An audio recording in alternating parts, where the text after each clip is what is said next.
Welcome back to Exclusive Diaries, your gateway to captivating stories, hidden secrets, and extraordinary journeys.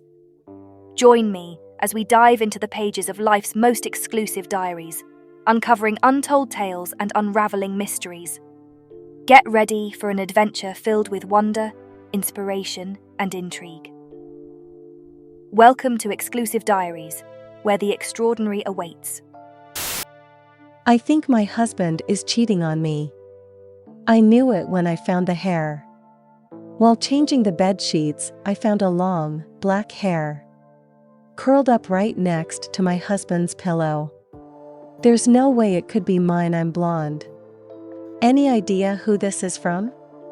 I demanded, shoving the hair in his face. What is that? A hair? I found it in our bed. He looked from me to the hair, then back again. Are you saying you think I'm cheating on you? Of course that's what I'm saying, I wanted to shout. There's another woman's hair in our bed. But I swallowed, stepped back, and took a deep breath instead. Do you know whose hair this is? No idea. Maybe from Tanya, when she visited. I mean, to be fair, Greg's never given me any reason to think he's cheating. He's a computer nerd who spends most of his time on Reddit or playing D&D. He's attractive, but not an Adonis by any standard.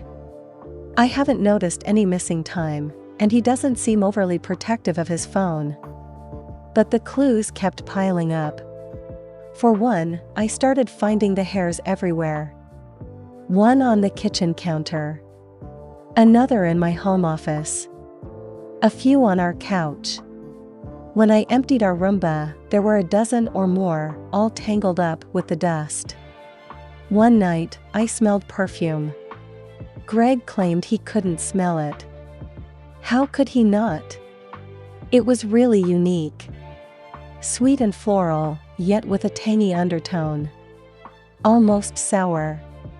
Smelling it made my stomach turn. Another night I went into the bathroom and saw something small and red on the tile. Like a shard of plastic, maybe that had broken off something. I bent down and picked it up only to find that it looked like a fingernail. Yellowish white on one side, red lacquer on the other. But it was so small, I really couldn't be sure. Little incidents like this kept happening every few weeks. A hair, a whiff of perfume. Every time I almost had a panic attack.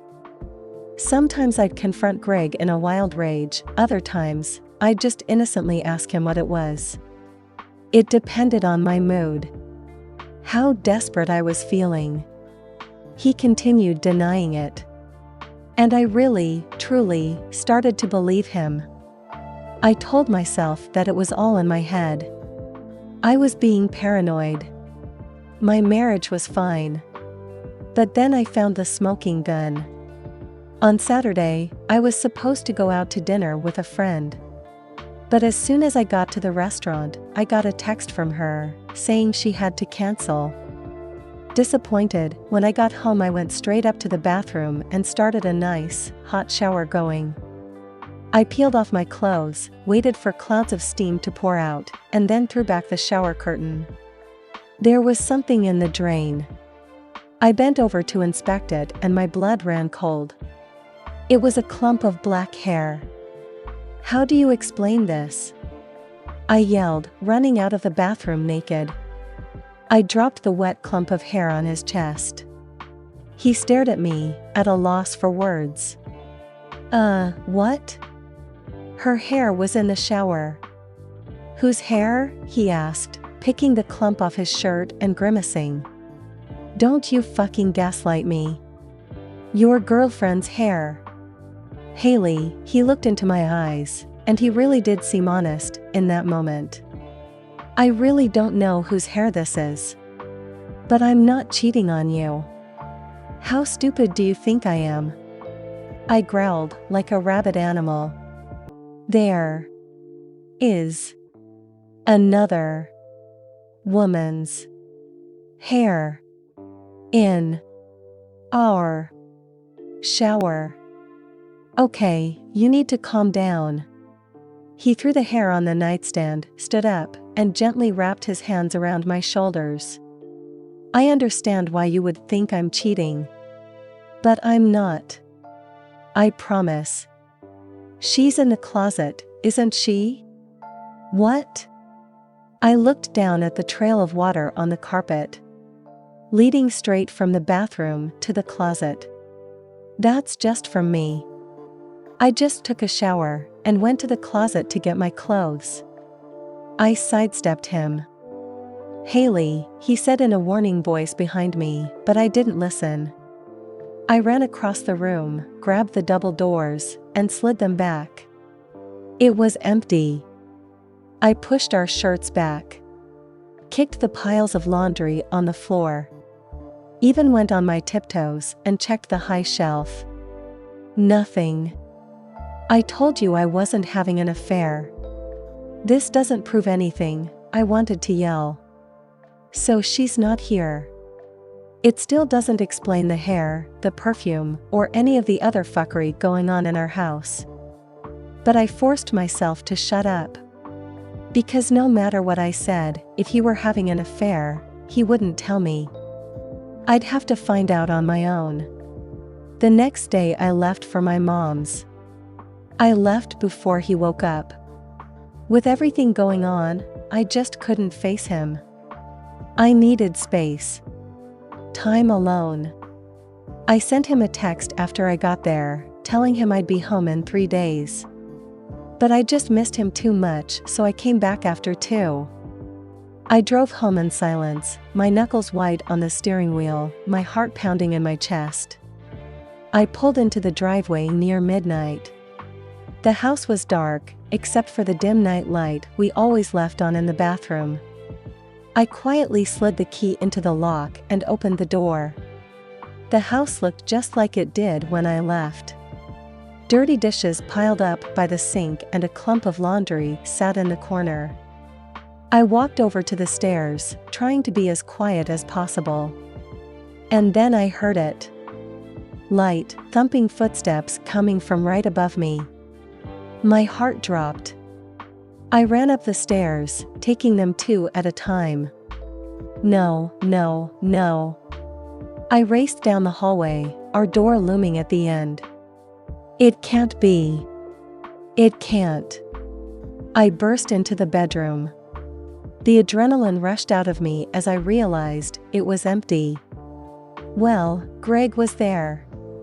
In bed, asleep or pretending to be. But the room was dark and silent, and everything looked as it should. Did I imagine the footsteps? No. There was no way. I scanned the room, slowly, looking for anything out of place. My eyes caught on the closet. No. Sticking out from the slats was a lock of black hair. My blood ran cold. I took a step forward, my heart hammering in my chest. Greg, I know you're not asleep, I said softly, not taking my eyes off the door. He didn't stir. You're playing some sick kind of game, Greg, you know that? I whispered, my eyes locked on the black hair. Come out, now, I said, my voice shaking. Or you'll be sorry. A faint thumping sound in reply. I ran over to the closet doors. My hands locked on the handles. I sucked in a breath. Haley? Greg was slowly sitting up in bed, rubbing his eyes. What are you doing back so early? I turned to him. He looked terrible, like he hadn't slept in days. Eyes red and swollen, deep circles underneath. I let go of the doors and backed away. He reached for me, but I kept going until my feet hit the cold tile of the bathroom. I grabbed the door and shut it in his face. Clicked the lock. The bathroom was dark, only lit by the night light. My panicked breaths echoed against the walls. I wrapped my arms around myself and began to sob. There's no way that could be my husband's mistress. Because she was dead. The night I found the hair in the drain, I snapped. I stole Greg's phone and eventually found the secret stash of texts. A quick Google search found her address. I went over there at 4 a.m., raging with fury, and ended the only threat to my marriage. Then I went to my mom's house, because I couldn't face him. Came back after 2 days, because I missed him. But I never should have come back. A soft sound jolted me from my thoughts. A wet squelch. My head snapped to the bathtub. There was a dark shape behind the shower curtain, shifting slowly as more wet smacks echoed against the walls. I reached for the light switch. Bright light flooded the small room. I squinted, wiping the tears from my eyes, and then glanced at the bathtub. Nothing there. But when I pulled back the curtain, there was a clump of black hair in the drain. Thank you for watching. If you enjoyed the video, hit like. If you would like to see more, feel free to subscribe.